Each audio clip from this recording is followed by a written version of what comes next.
Pleasure, Mandy. Sydney Rave History crew and community are really excited to see you back on stage again. And we wanted just to start by saying welcome to you. Welcome back. It was great to see two of your tracks make it in the mix. Australian dance, 100 of all time. How did that feel when you read it? Fantastic, I thought. Absolutely, absolutely. Well deserved. Yeah. Were you waiting for it? Did you know what was happening? No, I had no idea. And somebody rang? So no, it's not rigged.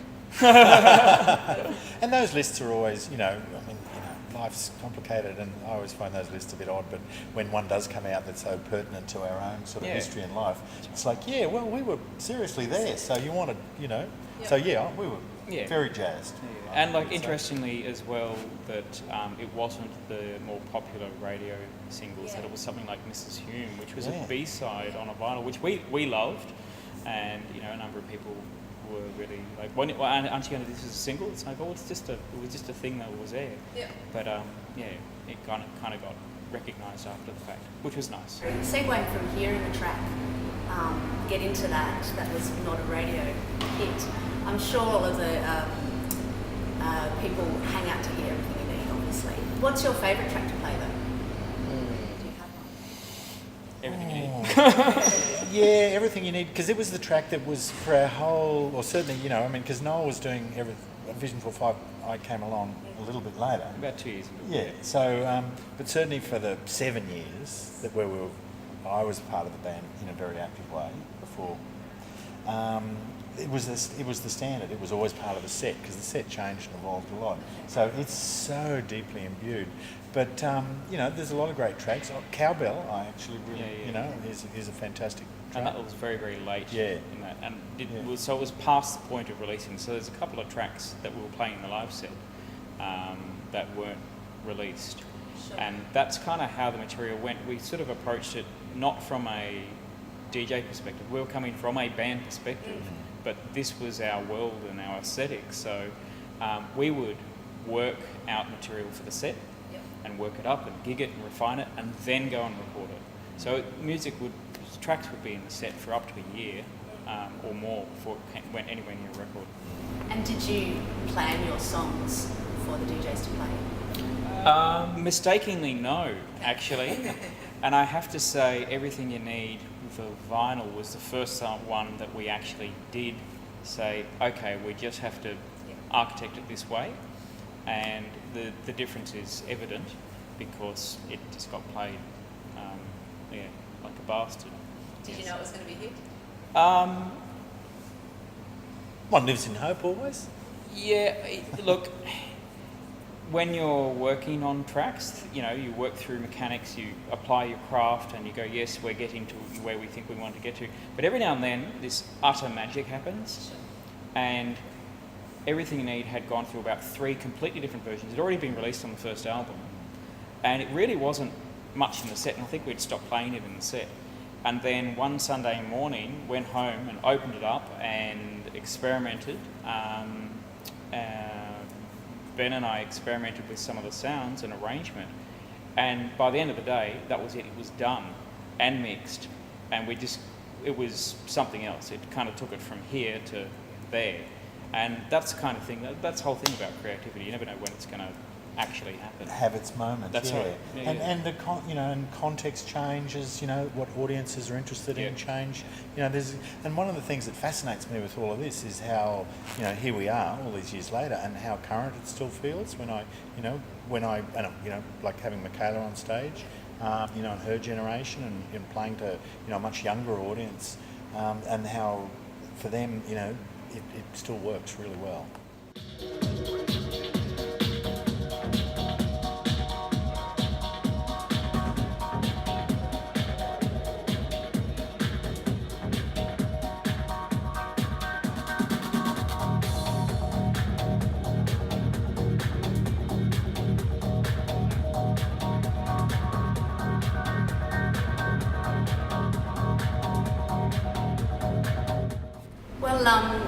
The history of Vision 45 dates back to the early 1990s, if not 1990, and you have been a favourite amongst the dance scene. But these days, can you give us a brief overview of your careers visually and musically? briefly, because I know you've done so much. What have you been doing? Well, basically, I just call myself an artist, and people say, "Oh yeah, what do you do? Paintings?" And it's like, nah. So I make interactive multimedia art. I make big public installations. I also design it for contemporary dance, opera. I have, as well as the reformed Vision 4.5, I have another band called Haptic, which does a sort of ambient dub, live sound and vision thing. I have.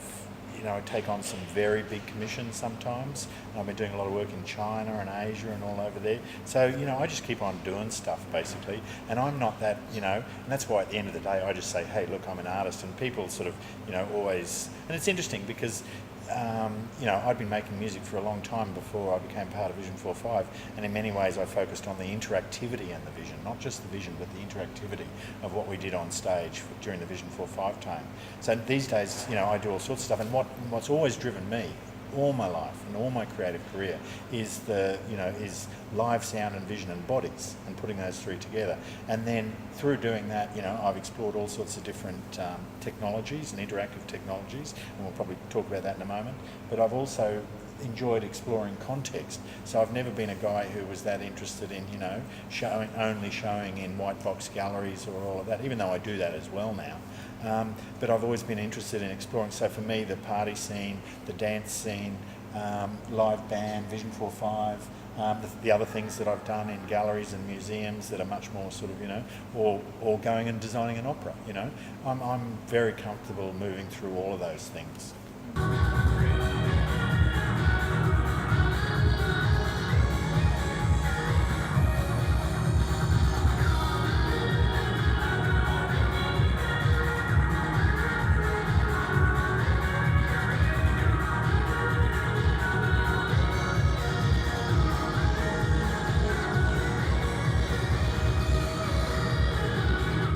Because for us, we always had this real intense thing about the liveness of what we did was genuinely live in a world where, and it was at a time, coming out of the 80s where even notions of singing to backing tracks were being, that was a sort of questionable, whereas now anything goes, and audiences can't necessarily discern what's going on anymore, nor should they necessarily, because at the end of the day, it's about energy and engagement. So we always had this proposition that it was about, our fundamental proposition was stage as instrument, and that we would be playful, and that everything on the stage and the interactive components and the toys and the things we used to bring onto stage, and every now and again we'd throw sort of some of that out to the audience, whether it was physical toys for them to sort of throw back or play with, or interactive components for them too on some of the shows. So we always sort of worked from that point. Yeah, so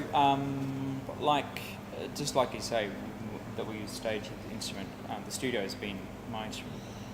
People say, when they don't know much about the history of the band or other things, they might see something I do and they go, oh, you obviously, you work in music. What instrument do you play? It's like, well, hey, I played clarinet, I've sung, I've done all sorts of things, but my instrument is the everything. It's the studio, it's the sound you choose, it's the sounds you make, it's what you do with them, how you integrate them. The shift in the industry went very mainstream.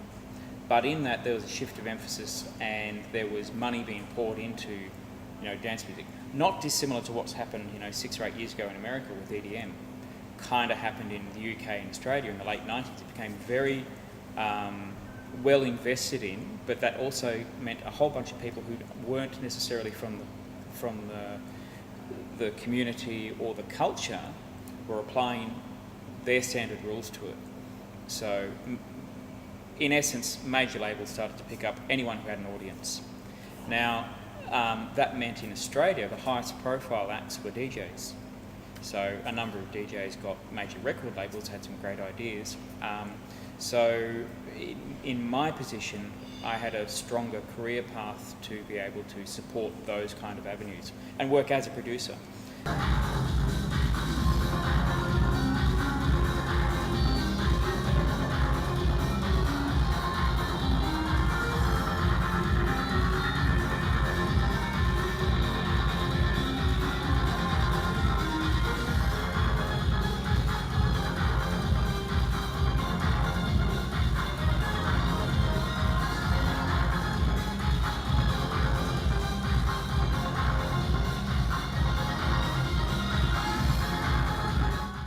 I worked as a producer for a number of years, and worked outside music a little bit, crossing over into kind of audio visual, because programming is programming when you understand the theories and principles, which then kind of led me, and I met a number of directors, and I worked a bit in film and TV, which really excited me, and that kind of natural gravitation came from my experience in working with Tim and working on stage with Vision. The obvious, straightforward kind of workplace for that was in screen media. So working as a composer in screen media, of course. So yeah, a bit of that. God, I did a bit of music direction for events as well. It's all part of growing up as well. You meet different people that you knew from 10 years ago are suddenly doing something, and they go, "You're someone that I really like what you did when you set yourself a task. I would love you to be able to help me with these kind of things and bring, musical advice and staging and an understanding of audiences and that kind of thing." So, and a reputation for delivering. yeah, well, that's right. Yeah. So it's all part of growing up and getting a real job, isn't it? At the time, were you guys copied or emulated, or were there other people doing what you were doing together, the audio and visual together? Or do you find yourself... No, because it was too expensive. Okay. Yeah, it's not like now where you go, "Oh, I've got this idea, I'll do something. Oh, I saw someone do something on YouTube, I'll do that." Because what was required was, there was one small component that was critical to the interactive system. You've got to shell out 10 grand for that one thing. Back in the day. And, if you're spending thousands of dollars on every synthesizer and you're building up this arsenal to diversify your production capability, you're not going to go and spend that kind of money unless you really know that's what you're going to do. It was the people who came and saw us who knew about us. Yeah. And it was street press. It was Yeah. pieces of paper scattered around cities, Yeah. Very, It was, very very different, different way of approach. And yeah. And we do tours with Big Day Out, and other international band managers would see us and go, "You guys should be huge," and it's like, yeah, well, But- yeah, give us a gig. And story of our lives really, but that's a cool. At the end of the day, it's just a privilege to get to keep doing what you love doing. So for us to be here and be on stage again is just absolutely fantastic. And to be able to be at this point in my life and continue to be a creative and be out able to express myself in all sorts of ways, I feel in the world is a privileged position.